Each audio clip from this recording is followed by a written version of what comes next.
Kati abaagala abalungi abeekumira kusenga Faith 256 mbaniriza ate nate olunaku olwaleero kansubire muli bulungi yonna gye musinziira okubeera nga mundaba oba nga mumpuliriza. Olunaku olwaleero darling wange omulungi tugenda kwogera ku bintu ebyo ebisikiriza abakyala okwagala abaami g'omusajja anoonya ennaku zino ndi nnyo mu banoonya ate naasomesa nti eby'omu kisenge nga temunnaba kwekwana mugenda kubiragaane musooke mwekwane funa gw'oyagala naawe akwagale awo tulyoke tulongoose ensonga z'ekisenge. Senga naye osomesa nnyo ebyekisenge tetuyina bakyala ze buli gwenkwanako annema agaana. Munnange omanyi lwaki buli gw'okwanako agaana? Lwa nsonga emu. Tosikiriza bannange teri mukazi anyumirwa kubeera na muntu nga wenna otunanga bw'oyagala. Ffenna kyogala abasajja ng'omusajja yeefaako akaviri n'okasala naye osanga omusajja nga yenna akawe kaakweranze ku mutwe oyimiridde mbw'oyimiriza mukazi nga tonnaba kugenda kunoonya vidiyo yange eriko ekigambo nti obukodde obukwana buli kika kya mukazi. Sooka otunuulire endabika yo ddiya ne bw'oba oyina ebigambo ng'oyiwa layini ku layini naye ng'endabika yo tewamaanyi. Ate n'endabika teriiko nti muwanvu mumpi. As long as you groom yourself akaviri kasale ka brushing bulungi wesiiga akazigo naye wenna osiiwuusa ovaako nevvu mukubanga oyina ssente muntu bannange ne webiba bya nsonga za kisenge ngozi oli musiiwuufu bw'oti omuntu tomuwa maanyi. So ffenna tulina ebintu bye tunoonya mu basajja nga tuvudde ku bino waliwo bino bye tunoonya like integrity prosocial behavior ebyo byonna twabisoma dda but there are things ebisookerwako nga tetunaba kumanya omutima gwe guli gutya ayina empisa ayina ekisa ekisookera ddala ekikuba omukazi ndabikayo awo ne tulyoka tutaba ebirala nga tetunaba kutegera kubanga ebyempisa zo ebyokuba nti oli wakabi mu kisenge ebyo byebimu actually byengenda okumanya nga ndi naawe already I'll be attracted to you but then afterwards bwenaasanga nga naye libikolifayinga bulungi oli dateable nga twedatinga but bwenaasanga tebikola nga tebigira birungi nnyo. So endabikayo kyekimu ku kintu ekyandibadde kikulembera ku bintu byo naawe weetunulira mu ndabirwamu weetulira n'ogamba waawo mamange yazaala embooko y'omusajja ku mamaaya n'okontola n'okola kali akaabakigamba n'oyogerawo ebigambo byabwe nga kituufu nawe weeraba nti oli mugo gwa sineema naye maama enjala zonna ziriawo teziri byazo enviiri obuviri bubeera nda ku mutwe ne bwanga bukaweke omanyi kaweke ono akweranze ku mutwe oli musiiwuufu bwekituuka ku ngoye oyambala bigoyegoye engoye nno muziraba teziriiko nti olina ggula za bbeeyi as long as you know how to match colors oyambadde bbulu n'omuteekako green ng'olinga Christmas tree wansi n'oteekayo black waggulu n'oteekako enkofiira nga ya red kwagamba ng'oli awo totegeerekeka togatta yambala ka t-shirt kogenda mu wino gula t-shirts za 10,000 gula empale za 3,000 jini za 5,500 oyambala t-shirt tekako jini tekako akagato ka black onyume naye maama oliza n'okuba ina sente naye ng'ennyambala tegira mbuuza ndi musajja mukwano tojja kunsikiriza. Then ekirala ky'olina okubeera ng'otegeera oba ng'omanya charming personality banaye beera omuntu omukyamufu toniza kujja like seriously nti ozze kunkwana naye nga wena otulanga bw'oyagala omanyi lwaki osaba omuwala akanamba k'essimu n'akakuwa naye ate n'omukubira nemwogereraawo nemwogerako awo bye mwogedde munnanga ate omuwala n'akwesonyiwa n'abeera ng'essimu zo takyazikwata nkakyamu kali kabulamu personality yo toyina sense of humor nemba musinkanya kunywa kacaayi otunula nga ali mu military camp kwegamba omuntu akutya oba kati ono mutandikire wa nga nawe okutandikira tamanyiwo teri kintu kirinza kusikiriza mukazi ku musajja nga musajja alina vibe ng'omusajja akuwa vibe nga nawe oba oli down amanyi okusesa ate ffe munanga abakazi tuli basiru olaba omusajja akuwa buwi vibe n'omuwaako bwe tutyo abamu siffe nakali naye nga abakazi bwe tutyo. So you have to understand enneeyisaayo kintu kikulu nnyo mu maaso g'omukyala.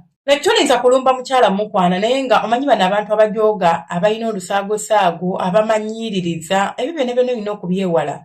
Try to be respectful. Bw'oba onnumbye oyita nkoko sambula kuba gwa neetaaga tuuka wendo ngamba excuse me then nyimirire banaye obale kunyuma ng'ondabikidde bulungi obale kusiima nti mwana de mu mazale osobola okunsomera awo ku gundi ku namba yaawo so kompe code mpulira njagala kunyigamu buno mbu okuba rap.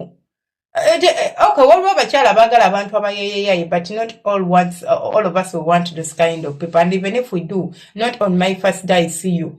You know, wenna okutta omusigala, wenna, oli disrespectful, oze omukwatirira omukubye kabina. Mukwano, enneeyisaayo kintu kikulu nnyo. Weeyise ng'omuntu. Kasigala kasuule, wedde oli munywa kasigala tunkako, weehambolinge, oyogere nange ng'onsaba namba nga nkimanyi. Naye si kunsaba namba nga wenna oli bulala. So sometimes enneeyisaayo erinza okugoba omuntu. N'agamba sijja kudda woono basigenda kusobola muntu ono. Lwaki? Because tebikola. Ekirala ky'olina okubeera ng'omanya ekisikiriza abakyala. Kale ge mazima go gakaawa. Abakazi baagala nnyo ssente. Tuzaagala. Teri muntu ayagala muntu nga tokola bakusuza busuzi. You know? Except me, abakazi baagala nnyo abasajja balina white collar jobs, naye kati nze abaddeko mu field z'okukola like mu nsi yaffe Uganda n'ebweru we Uganda. There is one thing I understood about making money. It is not about white collar jobs. Ezo tezirimu nnyo ssente. For me, I want someone who can earn money ng'akola nkole, like ng'amanyi okuyiiya ssente ng'asobola okuba 10 n'olumultiplyingamu n'ompaamu 3. Not gambling, but you know, investing wano ne wali regardless kiky'ozikozeseza I don't care. Sazibera nga zireesinga ate tebiri irigo. That is actually me, not everyone. So abakazi abasinga baagala nnyo abantu ofuna mmeka like okolawa naye nga nakyo tukyogereko sigana gamba nti ekisikiriza mukazi kisikiriza omukazi. Ekirala omusajja ali confident ayagalwa. Omusajja ali confident asikiriza. Omusajja ali confident asikiriza. Omutunuulira yenna omusajja najja n'akuyimiriramu ng'olaba teyandikuyimiriddemu naye n'akuyimiriramu n'agamba excuse me, and in a very polite way. You know, there is stepping over boundaries and being confident. Byawukana. You don't just come to someone, hey, excuse me, how are you? Can I have your number? That is not called confidence. Kalimu akamanyiiro, nimu akamanyiiro. Excuse me, jebaleko nnyabo. With a very big smile. This is your sense of humor. Ogamba oti, akansuubira oli bulungi. Manyi mpadde ntambula n'enkulengera wali. I would like to be your friend. Eyo layini emala, tulina kuyiwa layini, simanya mwana onkubye, wenna ontambulira mu mutima, kakati, nze yesigikuwa. I would like to be your friend, you know? Kintu kimala. Hey! Omuntu ng'omufunye awo ng'akuwa akanamba ate nga teyeesise namu nga teyeeraliikiridde naye maama the confidence you use si ate kujja jebaleko amanya nti nkulengedde wenawena nga wemululinga mukazi oli muli wa kisiyaga ebyo abakazi tebabyagala. Kati then ekirala kyolina okubeera ng'omanya ekisikiriza omukyalo okubeera nga you know kubeera ng'omanyi okunyumya emboozi ddiya nga you are good at conversations. You know someone who can keep a conversation going and going and going ye muntu gw'otasobola kuresistinga. Olwo abantu abamu ekifu nga temumanyi kunyumya mboozi. Did I ever teach about how to construct how to have a good conversation with your partner? I don't know. Naye ndowooza somba sikisomesangako tujja kitunuulirako. Osobola otya okunyumya n'omwagalwawo like to keep the conversation going. Ninge yakisomesako. Anyways, tujja kirabako. Naddala mu abakyakwana n'abatakyakwana abali mu long distance relationship mutuuka nga relationship yamu mbusenga nze siina kye tuba twogerako. N'abagamba wakiri munyumye ku neighbor mu mugeri. Kale munyumize ebibozi by'ekikadde eby'ekitoo ebisesa. Naye maama aliwo abantu nga yeta omusindika message, hi, how are you? Good. Nobo sindika message nga yetaaga ebigambo nga 10 akuddiza kamu mbu yetamanyi how to keep the conversation going. Omusajja osobola omuwa enamba y'essimu n'akukubirako n'owulira nga toyagala essimu agiggyeko naye nga tomumanyi nga you're not even attracted ku bigambo by'ayogera but you're just attracted to the way he keeps you like listening, attentive, laughing nga tomulaba naye nga ye muntu asobola okukuumira awo nga that is the only thing you're interested in and you look forward to his calling era you're looking forward to esimu evuga dingi kwati. Why is he not calling? You might even end up sending a message or more provoking asobola okukubirako. Aberenga akunyumiza emboozi. There is someone you are texting and you don't want to stop texting them because of how the conversation is flowing, yeah? Nga bamachinga energy yo. Naye mama.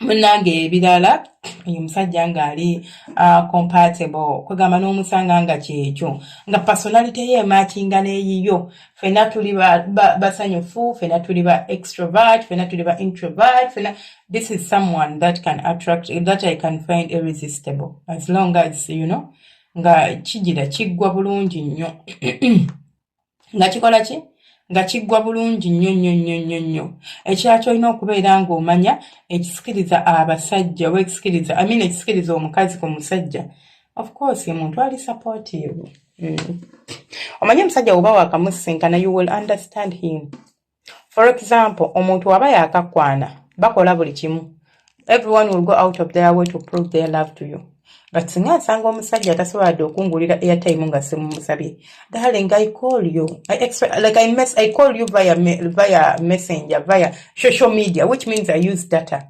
surprise me onsindikireyo ka data ka mutwalo ngambe nakusereddeko data because mba nkubira gwe golobooza tebansala mba nkubira gwe right data wange ogenda ontereko ka data nga sikusabye that is support I'm not looking at these big things ebya nga tuli mu relationship omuntu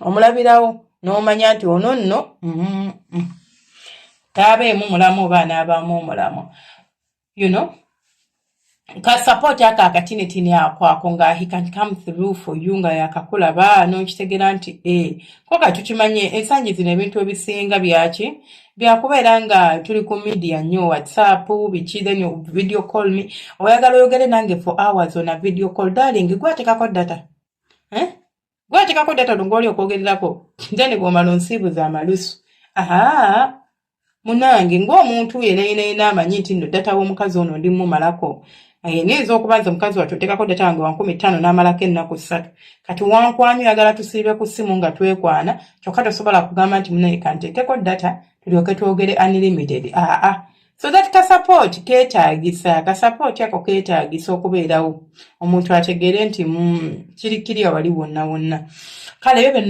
nno bye bimu ku bintu ebisikiriza abakyala ku musajja n'akutunya n'awulira nga kale munzikirize mbasiibula nsaba Allah abankumira ate abanjagalire mbeere bulungi mweraba mbaagala nnyo bantu bange.